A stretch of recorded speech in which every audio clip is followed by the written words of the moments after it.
Quand faut-il changer ses freins? C'est une question que beaucoup se posent et malheureusement, certains garages peu scrupuleux en profitent, surtout quand il s'agit de personnes âgées ou de femmes, en leur faisant remplacer des disques alors qu'ils sont encore bons. Pourtant, il existe une règle toute simple à retenir pour éviter de se faire avoir. Un disque est égal à 2 jeux de plaquettes. C'est-à-dire que lorsqu'on installe des disques neufs avec des plaquettes neuves, ces disques peuvent accueillir un premier jeu de plaquettes, puis un deuxième jeu avant de devoir être remplacés. Voici comment ça fonctionne. Tu uses un premier jeu de plaquettes normalement, puis tu remplaces uniquement les plaquettes et tu continues avec un deuxième jeu. Une fois ce deuxième jeu de plaquettes usé, il est temps de changer les disques, même s'ils ne sont pas complètement hors service. Pourquoi? Parce qu'un disque s'use progressivement, il se creuse, il y a une épaisseur minimale à respecter, qu'on appelle la cote mini.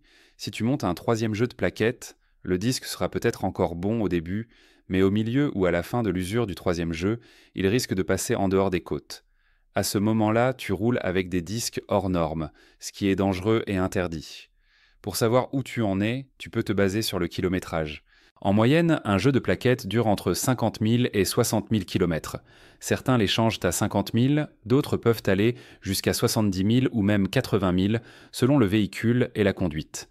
Les disques, eux, durent en général entre 100 000 et 120 000 km. Donc si tu sais que tes plaquettes ont été changées à 60 000 km, tu es probablement sur ton deuxième jeu. Et si tu approches des 100 000 ou 120 000 km, il faudra à ce moment-là prévoir le remplacement du deuxième jeu de plaquettes avec les disques. Autre point important, tous les véhicules ne sont pas équipés de témoins d'usure. Certains véhicules ont des capteurs à l'avant et à l'arrière, d'autres uniquement à l'avant, et certains n'en ont pas du tout. Il est donc important de vérifier si ton véhicule en est équipé ou non, et surtout de savoir où ils sont placés.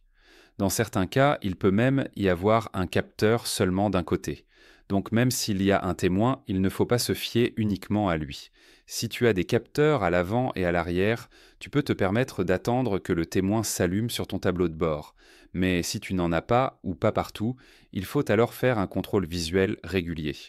Dans ces cas-là, le contrôle visuel peut être fait par un mécanicien, ou même toi-même si tu sais ce que tu regardes.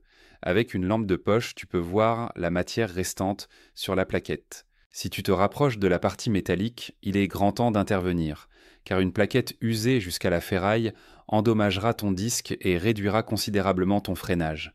Ces contrôles doivent être faits à chaque révision, et si le mécanicien voit que les plaquettes n'iront pas jusqu'à la prochaine, il doit te prévenir.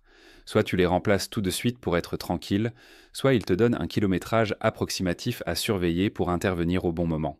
En résumé, un disque est égal à 2 jeux de plaquettes, contrôle visuel régulier si pas de témoin, vérification des capteurs avant et arrière, et toujours anticiper l'usure avant que la sécurité ne soit en jeu.